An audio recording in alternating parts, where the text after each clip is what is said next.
Okay, I'm going to go ahead and go over some of the discussion questions from Chapter 2. Voila. Start with number 5. So this is page 68 in your book. Number 5 says, if the average velocity of a duck is 0 in a given time interval, what can you say about the displacement of the duck for that interval? Well, his average displacement is 0. Basically, he had to end up where he started.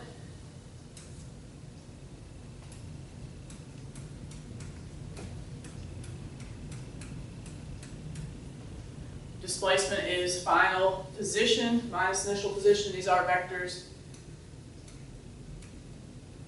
So the duck ended up where it started. That does not mean that the duck traveled 0 total distance. I think we mentioned this in the notes. The duck could have flown in a circle. So long as he ended up where he started, his displacement is 0. And if you think about the vector idea there, if you're flying in a circle, kind of like half the time you're going right, half the time you're going left. It's my right, my left. So the overall displacement would be nothing. Certainly didn't necessarily travel 0 distance, but he ended up where he started, number 5. All right, number 6.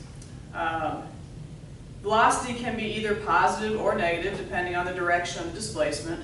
The time interval, delta t, is always positive. Why? Okay, well, time's just never negative. Time is always final minus initial time, but the initial time is 99.9% of the time going to be 0. Start our stopwatch at 0 time. All right, number 12. What would be the acceleration of a turtle that is moving with a constant velocity of 0.25 meters per second to the right? What would be the acceleration of a turtle that's moving with constant velocity? A weird question, really wouldn't ask something like that because we should know constant velocity means we're not accelerating. There would be 0 acceleration. If you're moving at a steady pace, you're not speeding up or slowing down. All right, 14. If a car is traveling eastward, can its acceleration be westward? Explain your answer and use an example. All right, can you be moving east and have an acceleration west? Sure, but if the directions don't match, that was a case where we were slowing down. So that would have to be a case where the car is braking. It's traveling east, applying the brakes, slowing down, slowing down, slowing down, stopping. Perhaps a boat example, would be a little better to describe what could happen eventually, because brakes are just going to stop the car. They're not going to make the car reverse. Once the car is stopped, that acceleration, that force is over and done. But let's say you had a motorboat, drifting to the east, and the motor was positioned so that it was trying to make the boat go to the west. Well, as soon as the motor is on, it's not like the boat immediately goes west. There's still that slow down, stop, reverse direction period of time that will take place. So that could be a case where you have sort of a constant force that would eventually change directions of the object. But a car would just slow down and stop for a braking force. All right, 15. The strobe photographs below show a disk moving from left to right under different conditions. The time interval between images is constant. Assuming that the direction to the right is positive, identify the following types of motion in each photograph. And some may have more than one type of motion. Okay, so we have positive acceleration, acceleration is negative, or velocity is constant. Let's try to find the constant velocity one first. I think that should be the easiest to pick out. Constant velocity, you're going steady distance, steady displacement every little time interval. So that would have to be the middle picture. That's the one that's going to show a constant velocity. We could get out a ruler, but those little disks look evenly spaced, every time interval. So it was taking a picture at an evenly spaced time interval.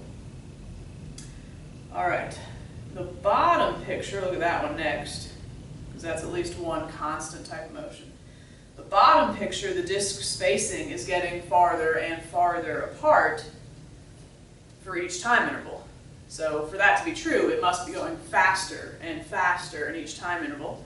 So that's got to be positive acceleration for the very bottom picture. But the top picture is a little tricky because it is two types of acceleration there.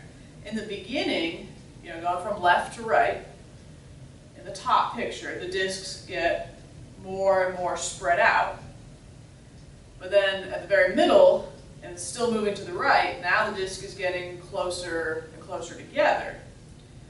So there's a positive acceleration at the beginning, and then that back half of that picture must be a negative acceleration because it's trying to slow down. It's moving to the right, which is positive, but it's clearly slowing down. The acceleration for the second half is negative. Okay, 26. I think these are gravity questions, yes. All right, 26 through 29. A ball is thrown vertically upward. A, what happens to the ball's velocity while the ball is in the air? Okay, sort of a projectile motion problem, although straight up, straight down.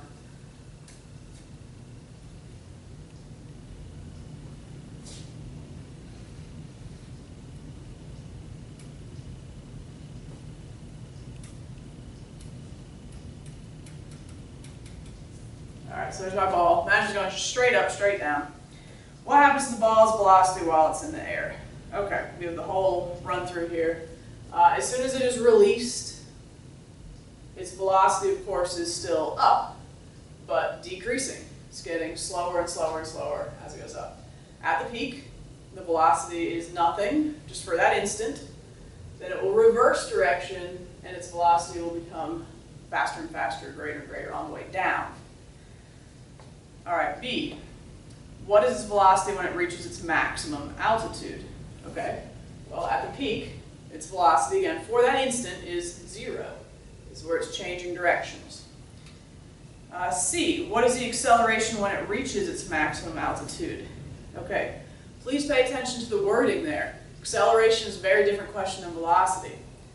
The acceleration anywhere is gravity. The acceleration is negative 9.81 meters per second squared wherever they ask this question. Even though it's stopped up here, the acceleration is still there and about to make it fall back down. So the acceleration for C is gravity. D, what's its acceleration just before it hits the ground? Same thing. Acceleration question. Be careful, it's not a velocity question. Gravity is your answer for D. And E, does its acceleration increase, decrease, or remain constant? It remains constant. We've got negative 9.81 meters per second squared at any spot in this ball's flight. So just pay attention to that wording. Acceleration and velocity, definitely different questions. All right, 27. The image at right is a strobe photograph of two falling balls released simultaneously. This motion does not take place in a vacuum. It's kind of obvious when you look at it. The ball on the left side is solid and the ball on the right side is a hollow table tennis ball. Analyze the motion of the balls in terms of velocity and acceleration. All right, well, clearly their velocities on either side are increasing. Again, each picture is taken at a set time interval, but the distance keeps increasing. So we have increasing velocity, that's negative, falling down. And we don't have any reason to believe the acceleration isn't constant, but comparing the two, the acceleration is different for the ball on the left as the ball on the right. And clearly the ball on the left has traveled farther in the same time interval as the ball on the right. It's just traveled a little bit farther than that table tennis ball. So the acceleration there has got to be just a little bit greater than the acceleration the ball on the right is experiencing. And of course it says this does not take place in a vacuum. If this were done on the moon, they would look exactly the same. Each ball would be the same height for every picture. But clearly air resistance is a factor, and it looks like the heavier ball is beating air resistance better than this table tennis ball. and we usually ignore air in this class.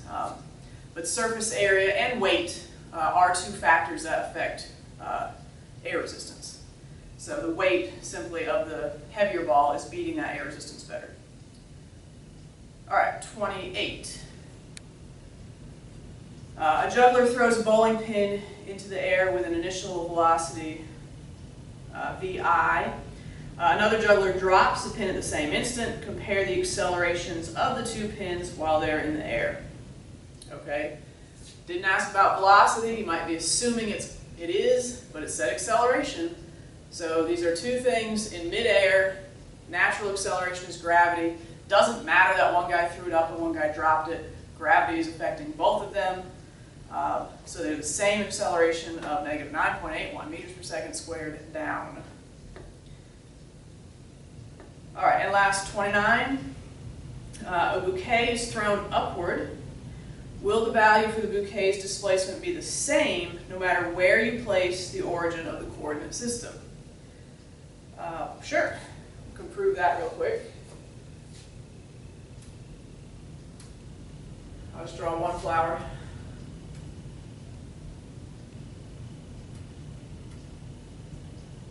Okay, here's my flower, my bouquet. We can say it started here, went up here. Let's say this was my original origin, 0 meters. Somebody threw it up 3 meters high. Okay. I could easily shift my origin to be wherever I want. Maybe I make it down here.